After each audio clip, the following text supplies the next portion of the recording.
Hi hello welcome to జిఎట్ news. Singer Sunitha feminism గురించి, ఆడవాళ్ళ బట్టల గురించి కొన్ని అభ్యంతరకరమైనటువంటి వ్యాఖ్యలు చేశారు. ఒకసారి అవి వినండి. Women says my body my right and his eyes his right. వాడి కళ్ళు వాడి ఇష్టం, నీ శరీరం నీ ఇష్టం. మేడం బాగానే ఉంది.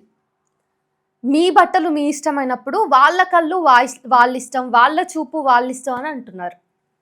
ఎవరిష్టం వాళ్ళదే, మంచి విషయమే. కానీ అది ఎంతవరకు? ఇప్పుడు నేను నా చేతులు నా ఇష్టం అని చెప్పేసి ఊరోళ్ళందరినీ కొడుతూ వెళ్ళలేను. చేతులు నావే కావచ్చు, అవతల నా చేతులు ముట్టుకుంటున్నటువంటి శరీరాలు వేరే వాళ్ళవి.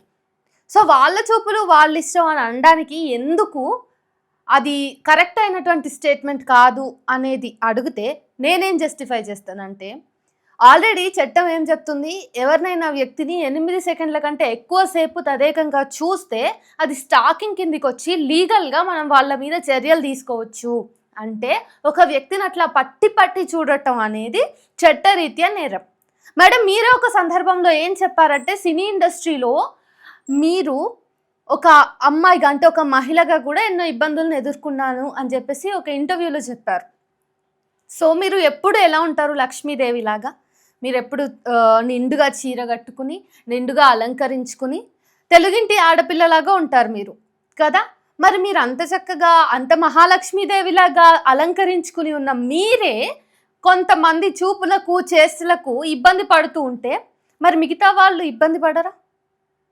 చీరలో ఉన్న మీరు ఇబ్బంది పడి తమకిష్టమైనటువంటి బట్టలు ధరించినటువంటి ఇతర అమ్మాయిలు ఇబ్బంది పడుతున్నారు, బుర్ఖా వేసుకున్న వాళ్ళు ఇబ్బంది పడుతున్నారు, ఫ్రాక్ వేసుకున్న చిన్న చిన్న పిల్లలు కూడా ఇబ్బంది పడుతున్నారు. అంటే లోపం బట్టల్లో ఉందా, అవతలి వాడి చూపుల్లో చేతల్లో ఉందా? ఇప్పుడు ఒక రేప్ సెట్ మైండ్ సెట్ ఉన్నవాడు రేపే చేయాల్సిన అవసరం లేదు. వాడి చూపుల్లో కూడా రేపిస్ట్ మైండ్ సెట్ అనేది బయటపడుతుంది. వాడి ఆలోచనలు ఎంత నీచంగా ఉంటాయి అనేది ఒక 5 సెకండ్లు ఎవడైనా ఒకడు చెడుగా చూసినప్పుడు ఆ అమ్మాయిలకి తెలుస్తుంది. అది మీకు అది తెలిసిందో లేదో నాకు తెలీదు. అట్లాంటి చూపులకు బలైనటువంటి అమ్మాయిలు ఎంతోమంది ఉంటారు. కంటి చూపు వల్ల అసభ్యంగా భావించి కంఫర్ట్గా ఫీల్ అవ్వకుండా అక్కడి నుంచి వెళ్ళిపోవడమో, ఆ మనిషి నుంచి తప్పించుకోవడమో చేసేటటువంటి అమ్మాయిలు ఎంతోమంది ఉంటారు. కాబట్టి మీ బట్టలు మీ ఇష్టం అయితే వాళ్ళ చూపులు వాళ్ళ ఇష్టం అనేది అసలు అసంబద్ధమైన స్టేట్మెంట్. మీరు ఇట్లాంటి స్టేట్మెంట్స్ పాస్ చేయటం వల్ల మహిళలకి ఎంత నష్టం జరుగుతుందో, పురుషులకి ముఖ్యంగా పర్వర్ట్ మగాళ్ళకి, అలాగే రేపిస్ట్ మైండ్ సెట్ ఉన్నటువంటి మగాళ్ళకి మీరే ఒక లైసెన్స్ ఇచ్చినట్టు అవుతుంది. చెయ్యండి రా బాబు, చూడండి అట్లానే చూడండి, ప్రతి ఆడది నిండుగా చీర కట్టుకునే వరకు మీరు అట్లానే చూడండి అనేసి మీ అంతటా మీరే వాళ్ళకు ఒక లైసెన్స్ ఇచ్చి వాళ్ళని చూడడానికి ఎంకరేజ్ చేస్తున్నట్టుగా ఉంటుంది.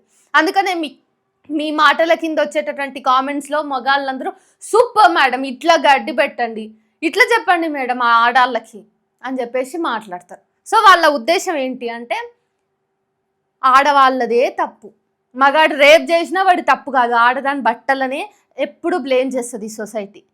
మరి నిజంగానే మేడం మీరు అన్నట్టుగా బట్టలకి సంబంధించి కరెక్ట్గా నిండుగా ఉండాలి అనే ఉద్దేశంలో మీరు మాట్లాడినారు కదా, మరి చిన్న చిన్న పిల్లలకి ఎందుకు అత్యాచారాలు జరుగుతున్నాయి? 72 ఏళ్ళ వృద్ధురాలి మీద కూడా అత్యాచారం జరిగినటువంటి వార్తల్ని నేనే చదివినా కదా. ఆ వృద్ధురాలు ఏమైనా జీన్స్ ప్యాంట్ వేసుకుందా, ఫ్రాక్ వేసుకుందా? ఏం వేసుకుంది? చీర కట్టుకుని ఉంటుంది. చిన్న పాపను ఎవరైనా అత్యాచారం చేయాలనుకుంటారా? నెలల పసికందుల నుంచి అత్యాచారం చేసిండ్రు. దాని అంతటికీ ఆడవాళ్ళనే నిందిద్దామా మనం? మీరు అంటున్నటువంటి వ్యాఖ్యలు ఆడదాన్ని బోనులో నిలబెట్టి మృగాడిని విచ్చలవిడిగా నువ్వు వెళ్ళి సమాజంలో తిరుగుపో అని చెప్పేసి మీరుగా లైసెన్స్ ఇచ్చినట్టుగా ఉంది. ఇది చాలా చాలా ప్రమాదకరమైనటువంటి మాటలు. ఈ మాటలు మగాడికి బలంగా నిలిచి ఆడదాన్ని ఇంకా తొక్కేసే విధంగా, ఆడవాళ్ళకి ఇంకా ప్రమాదకరంగా ఉన్నాయి. సో మీ మాటల్ని వెనక్కి తీసుకోండి. ఇట్లాంటి సున్నితమైనటువంటి అంశాలలో మీ అభిప్రాయాలు చెప్పకపోవడం చాలా మంచిది. కొన్నిసార్లు మన అభిప్రాయాలు ఈ సమాజానికి నష్టం చేస్తాయి అని అనిపిస్తే మనం వాటిని మాట్లాడకూడదు. మీ స్వేచ్ఛ మీకు ఉండొచ్చు, మీ వాక్ స్వాతంత్రం మీకు ఉండొచ్చు, కానీ దానివల్ల మెజారిటీ వర్గం నష్టపోతుంది అంటే అది ఖచ్చితంగా ఆ మాటల ప్రభావం చెడుగా చూపిస్తుంది. అంటే ఖచ్చితంగా మీరు ఆ మాటల్ని మాట్లాడకపోవడమే మంచిది. సో ప్రొవోకేటివ్గా అలాగే క్రైమ్ని మీరు ఎంకరేజ్ చేస్తున్నట్టుగా మాట్లాడినటువంటి మీ వ్యాఖ్యల్ని వెనక్కి తీసుకుంటారో లేకపోతే దాన్ని సవరించుకుంటూ ఇంకేదైనా వీడియోని విడుదల చేస్తారో చేయండి. మగాడికి వెనక ఉండి మగాడిని ఎంకరేజ్ చేసే విధంగా, మగాడి వకాలతో పుచ్చుకునే విధంగా మాత్రం ఇంకోసారి మాట్లాడకపోతే బాగుంటుంది.